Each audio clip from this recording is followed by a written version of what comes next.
Assalamualaikum warahmatullahi wabarakatuh. Anak-anak kelas 9, di kesempatan kali ini akan Ibu jelaskan pembahasan soal TPM ASDP yang kode A ya, dari soal nomor 31 sampai 40. Jadi dari soal 1 sampai 40 sudah ada videonya semua untuk yang kode A. Sedangkan yang untuk kode B kalian bisa merujuk ke video yang kode A ini karena hampir mirip-mirip ya, tinggal dikit-dikit aja sih perbedaannya. Oke, kita mulai. Bismillahirrahmanirrahim. Di soal nomor 31 ini ada pertanyaan tentang sendi-sendi. Jadi kita harus tahu dulu sendi itu apa. Nah, sendi itu penghubung antar tulang. Penghubung antar tulang ini ada tulang. Nah, penghubungnya ini ada namanya sendi. Nah, ini di jari-jari kaki juga ada sendinya. Jadi sendi itu penghubung antar tulang. Nah, di tubuh manusia itu ada totalnya 360 sendi. Nah, yang 360 sendi itu dibagi menjadi ini nih, berdasarkan sifat gerakannya ya. Ada yang mati, ada yang kaku, ada yang gerak. Kalian kalau mau download videonya, download filenya sudah ada di Google Drive ya. Nah, yang gerak ini nih, yang gerak, nah dibagi jadi 6. Ada yang gerakannya tuh digeser-geser, ada yang dia tuh seperti peluru, ada yang gerakannya menggulung, ada yang seperti engsel, ada yang dia putar-putar, ada juga yang dia itu seperti pelana. Nah, sekarang kita lihat nih yang di S, di gambar S, dia itu termasuk yang sendi apa? Kalau kita lihat S itu adalah navikular ya. Nah, dia itu sendi yang ada di antara tulang S itu adalah namanya sendi geser. Jadi jawabannya yang D. Oke. Kita lanjut soal nomor 31. Nah, soal nomor 31 kelewat ya. Oh, 32. Nah, 32 ini ada gambar sel hewan. Nah, kita itu diminta untuk mengetahui yang P ini organnya apa dan yang Q ini organnya apa, gitu ya. Nah, kita lihat sekarang yang ada tulisan-tulisannya. Ini ya. Nah, yang P ini apa? Yang ini ya, yang ini ya. Terus yang Q yang ini, yang bulat-bulat kayak sate usus. Kita cocokkan dengan gambar yang di sini ya. Nah, yang P itu kalau kita lihat adalah yang sininya ya. Jadi dia yang mengelilingi inti namanya nukleoplasma. Dia tuh fungsinya untuk melindungi bagian inti sel ya. Sedangkan yang Q, nah yang Q yang seperti kayak sate usus, nah itu yang ini nih, namanya mitokondria. Nah, mitokondria itu fungsinya untuk penghasil energi atau dia itu sintesa protein, itu ya, protein ini di bawah ini. Jawabannya paling tepat berarti C, melindungi bagian dalam sel dan sintesa protein. Jadi kalau sebenarnya kalian hanya bisa yang P aja ya, yang ini aja, tuh A B C nya juga udah itu aja sih yang betul, yang C doang. Tapi kalau misalnya kamu taunya tuh yang organ Q, ya berarti yang sintesa proteinnya ini kayak gitu. Jadi yang penting yang ini nih ya, masing-masing bagian dan juga fungsinya kalian itu harus hafal. Oke. Selanjutnya di soal nomor 33 ini ada organ pencernaan manusia. Nah, yang ditunjuk dengan huruf S ini adalah lambung. Nah, kalau sudah tahu organnya apa, kemudian kita cari tahu enzim yang dihasilkan. Nah, ternyata ada 3 jenis enzim yang dihasilkan oleh si lambung ini ya, masing-masing punya fungsi yang berbeda. Yang enzim protease itu dia memecah peptid menjadi pepton. Dia tuh kayak bukan memecah sih, mengubah jadi bentuk protein yang lebih sederhana supaya nanti bisa dicerna di usus halus. Nah, selanjutnya ada enzim renin yang dia itu mengubah protein menjadi kasein dan mengendapkan protein susu. Terus ada juga enzim lipase dari kata lipid ya, yang dia itu memecah lemak menjadi asam lemak. Nah, fakta-fakta ini nih kemudian kita cocokkan dengan pilihan ganda A, B, C, D yang sudah ada. Maka nanti jawabannya yang paling tepat adalah yang D ya. Ini nggak kelihatan soalnya, tapi di filenya kelihatan ya. Ini kenapa sih kok ada tulisan high order thinking skill? Ini ternyata soal TPM yang kemarin kita bahas dan saat ini kita bahas juga. Soal TPM yang kalian kerjakan kemarin itu tipe-tipenya tuh soalnya high order thinking skill. Jadi tuh bukan hanya penerapan rumus, tapi kayak kita diminta untuk lebih analisis, lebih kritis mencari jawaban. Jadi kayak melatih kita jadi kreatif untuk memecahkan masalah gitu ya. Jadi kalau ada soal kita harus sabar mengerjakannya karena tipe soalnya tuh hot. Nih contohnya ini kan kita nggak langsung ditanya enzim yang ada di lambung apa saja kayak gitu. Kalau pertanyaan kayak gitu itu mudah, tapi kita dikasih gambar, terus dikasih huruf, terus ditanya, dikasih pilihannya pilihannya pun ada dua ya, ada enzim satu, ada dua, jadi kita lebih tahu banyak. Itulah. Lanjut si soal 34. Ini ada materi sistem peredaran darah manusia ya. Ada gambar jantung. Ingat kalau ada gambar jantung kayak gini kita bagi 4 bagian. Nah, bagian 4 ya. Yang atas ini, yang atas namanya serambi atau bahasa ilmiahnya atrium. Dia fungsinya untuk menerima.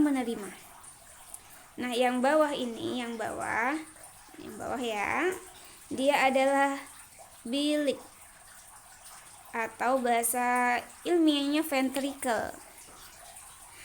Jadi R itu serambi dan I itu bilik. Nah, yang sebelah sini nih, yang sebelah sini itu yang sebelah kanan kita tapi kiri jantung. Yang sebelah sini kan. Jadi kita harus bisa membedakan mana kanan mana kiri ya. Jadi huruf R ini adalah serambi kiri. Nah, serambi kiri ya. Sedangkan huruf I adalah bilik kanan. Bilik kiri. Nah, kalau sudah tahu itu bilik kanan apa bilik kiri, serambi kanan atau serambi kiri, nah kita harus tahu fungsinya juga. Fungsinya kalau serambi itu dia menerima, kalau bilik itu memompa. Nah, kalau kiri dia itu yang bersih-bersih, darah bersih. Kalau yang bilik kiri berarti ya bersih-bersih. Bersih itu maksudnya darah bersih ya. Faktanya ini kita cocokkan ke pilihannya di tabel itu. Jadi kerjanya mirip soal nomor 33 tadi ya, ada gambar, terus ditunjuk huruf, terus pilihan jawabannya tuh bentuknya tabel. Jadi kita harus kreatif mencari jawabannya. Yang tepat jawabannya yang C ya. Tapi sebenarnya nggak susah, cuma kita harus lebih teliti lagi. Oke, soal nomor 35 ini tadi udah banyak yang betul. Ini kita lihat arah panahnya ya. Kalau arah panahnya ke atas, dia ini ke atas, berarti rongga dadanya itu berkontraksi, dan supaya udara yang masuk tuh lebih banyak karena dia tuh proses inspirasi atau masuknya udara. Kenapa kok paru-parunya harus membesar? Supaya oksigen yang ditampung itu banyak. Sedangkan yang gambar kedua itu kan arahnya kan ke dalam ya, arah panah hijaunya itu berarti si rongga dadanya itu mengempis atau relaksasi. Kenapa? Supaya volume si paru-parunya ini mengecil. Kenapa kok harus kecil? Supaya di karbon dioksida yang ada di udara itu biar semua tuh keluar dari paru-paru. Kayak gitu. Nah, fakta-fakta yang ada di sini kita cari lagi di ABCD. Kan sama ya, ada gambar. Terus kita harus tahu fungsi gambar itu apa, terus cari jawaban yang tepat. Jadi memang soalnya tuh berlapis, mirip-mirip kalimat majemuk kalau di bahasa Indonesia. Tapi nggak apa-apa, itu bikin kita semakin pintar ya. Oke, kita lanjutkan soal nomor 36. Ini ada berbagai macam uji ya. Nah, terus kita diminta kira-kira penyakitnya itu apa. Nah, kalau yang pertama uji Benedict ya. Yang pertama uji Benedict itu digunakan untuk uji glukosa. Nah, dia positif kalau warnanya merah bata. Berarti ini positif ya. Berarti dia mengandung glukosa. Nah, sekarang yang bioret. Bioret itu digunakan untuk uji protein. Uji protein, dia tuh kalau ada proteinnya warnanya merah ungu. Ini biru berarti bukan. Sekarang yang ketiga lugol. Lugol itu untuk uji amilum. Dia positif lugol kalau warnanya biru tua. Ini coklat berarti bukan. Sekarang yang keempat, perak nitrat. Perak nitrat itu untuk uji klorida atau ada tidaknya batu ginjal. Nah, dia tuh positif kalau ada endapan. Nah, di sini nggak ada, berarti dia negatif. Yang positif ini hanya yang mengandung glukosa. Nah, kalau di urin itu mengandung glukosa, maka penyakitnya adalah diabetes. Nah, di sini ada diabetesnya 2. Yang mana, Bu? Yang mellitus. Kenapa yang mellitus? Karena dia kekurangan glukosa. Kalau insipidus dia tidak punya hormon insulin ya. Insipidus insulin. Ingat-ingat itu aja. Kita lanjut soal nomor 37. Ini juga sebenarnya mudah. Yang penting kita ingat-ingat aja. Di soal kan jelas kalau yang diminta itu pengangkutan kelebihan produk fotosintesis, hasil fotosintesis ini ya. Maka yang ngangkut adalah phloem. Depannya F sama-sama F ya. Nah, sekarang kita lihat di gambar yang penampang biru itu phloemnya tuh yang mana? Nah, kalau kita cocokkan dengan gambar yang ini ya, kelihatan kalau phloemnya tuh yang ini atau yang angka 2. Jawabannya yang B ya tadi ya. Tuh yang angka 2 yang B. Sekarang soal nomor 38 ini uji sah. Nih uji kisah ya. Nih ya. Nah, dia itu untuk tahu apakah fotosintesis itu butuh cahaya matahari. Yang pertama. Terus yang kedua, apakah fotosintesis itu membutuhkan amilem? Membutuhkan menghasilkan amilem. Tahu dari mana yang mataharinya ini? Dari ini, ada yang ditutup, ada yang enggak. Tahu dari mana nih amilemnya ini? Dari diuji sama Lugol. Nih, ditetesi sama Lugol. Kita lihat ya. Ketika dia itu yang ditutup ini berwarna coklat muda. Nih. Kalau yang ditutup berwarna coklat muda berarti dia tidak mengandung amilem, berarti yang ditutup itu dia tidak fotosintesis. Sedangkan yang tidak ditutup atau yang terbuka dia warnanya biru kehitaman, berarti dia mengandung amilem. Berarti dia fotosintesis. Nah, dari fakta-fakta ini kemudian kita cari kesimpulan yang tepat. Jawabannya yang paling tepat adalah C. Cahaya memicu proses fotosintesis membentuk amilum.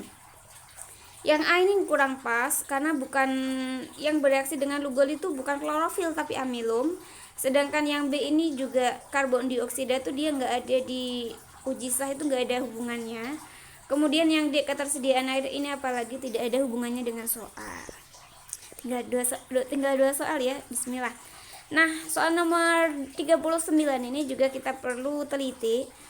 Kalau di rahim atau di ovarium itu ada benjolan-benjolan kayak gini, maka otomatis penyakitnya itu namanya mioma atau kista. Oke, tulisannya tak perbaiki. Kista.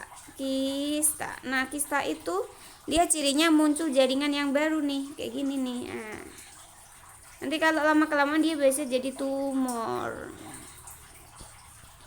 Jadi jawabannya D ya. Nah, yang soal nomor 40. Oke, ini agak ribet sedikit tapi nggak apa-apa. Seorang peneliti ingin bla bla bla. Kita lihat ya persoalannya tuh.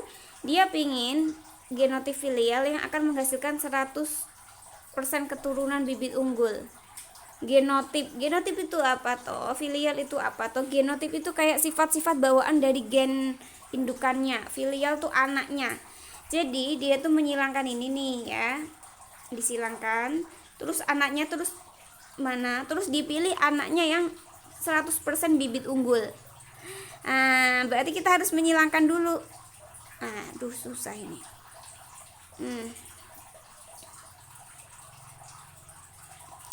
Menyilangkannya gimana? Nah, caranya gini. Ini mau tak geser. Indukannya yang ini kan, yang ini tadi ya, yang ini tak pindah ke situ, yang ini juga pindah ke sini. Terus tak pisah-pisahkan ini. Ada gen BB, gen MM, gen BB dan gen MM. Ini kemudian kita masukkan ke tabelnya supaya kita lebih mudah tahu anakannya kayak gimana. Kita bikin tabelnya kayak gitu ya. Jadi ini yang untuk BB-nya, batang-batangnya, ini untuk rasanya. Nah, sekarang kalau udah kita silangkan ini dengan ini jadinya ini ya. Terus X dengan ini jadinya ini. Oke, ini berarti ini, yang ini. Nah, ini ya persilangannya ya. Nah, ini anak-anaknya nih ada 4 ini. Nah, yang ditanya 100% bibit unggul, maka kita cari yang dominan. Nah, ciri dominan itu dia hurufnya kapital atau ditulis huruf gede semua. Berarti jawabannya yang paling tepat adalah yang ini, ya. Yang C. Oke, terima kasih udah menyimak dari awal sampai akhir. Kurang lebihnya mohon maaf ya, semoga bermanfaat. Tetap semangat belajar dan jaga terus kesehatan. Kurang lebihnya mohon maaf. Wassalamualaikum warahmatullahi wabarakatuh.